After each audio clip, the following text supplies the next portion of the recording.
চেঞ্জটা কিন্তু খুব দরকার। আর ইমিগ্রেশনের কারণে কিন্তু ইভানাকে কৌশিকের সাথে কিছুদিন থাকতে হবে, দ্যাটস ভেরি ইম্পর্টেন্ট। সেই সুযোগে আমরা না হয় কোথা থেকে বেরিয়ে আসবো, একটা রোমান্টিক। আচ্ছা বলো, কোথায় যেতে চাবো? না, আমি ঠিক করবো জায়গাটা, ঠিক আছে? এটা একটা সারপ্রাইজ ট্রিপ হবে। ওকে, আচ্ছা, বাই বাই।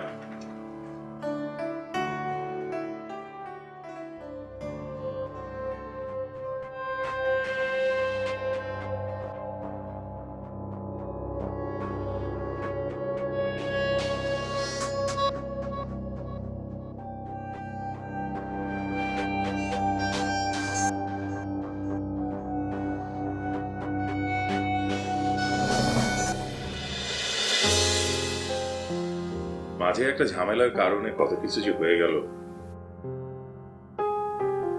তোমাকে একবার বিয়ে করতে ডাকলাম, আবার মানা করলাম, আবার আজ তোমাকে বিয়ে করার জন্য ডেকেছি। তুমি যে আমাকে কি ভাবছো তুমিই জানো। আমি আপনাকে দদুল ভাই ভাবছি, অন্য কিছু না। আর যা হয়েছে সেগুলো তো আমি জানি, এখানে তো কারো হাত ছিল না। অ্যাকচুয়ালি মিসক্যারেজের পর থেকে সীমানার কিছুটা মেন্টাল স্ট্যাবিলিটি হয়েছে। এখন পর্যন্ত সে ওভারকাম করতে পারে। এত সহজ তো না। তারপরেও আমি বলবো যে ভাবি অনেকটাই সামনে উঠেছে। ইভানা সাপোর্ট দিয়েছে, আপনি পাশে ছিলেন, আপনিও তো আর কষ্ট কম করেন, অনেক কিছুই সহ্য করে গেছে। ভুল করেছি।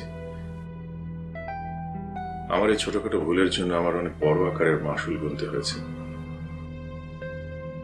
এনিওয়ে, যা ছিল কপালে সেটাই তো হবে। এখন আমাদের যা কিছু করার আমাদেরকে করতে হবে কৌশিক।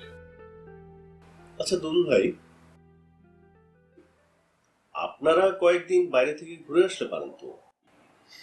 ইভানাও সেই একই কথাই বলছিল, কিন্তু সীমানা যেতে রাজি হচ্ছে না।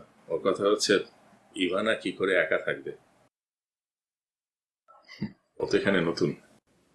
আচ্ছা, এগুলো নিয়ে আপনি একদমই চিন্তা করেন না, ইভানারটা আমি দেখব।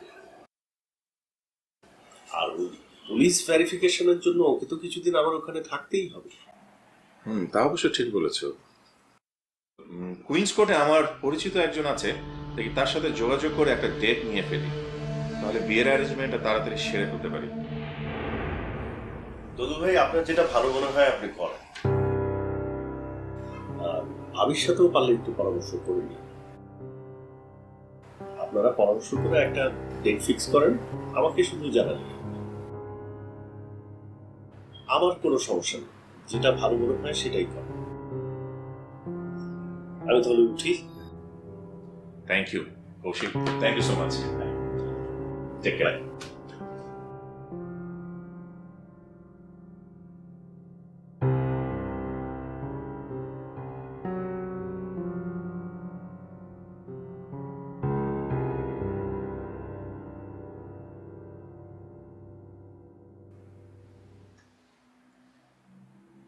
স্যার, আসবো? আসুন আসুন, দরজায় দাঁড়িয়ে কেন, আসুন আসুন, বসুন।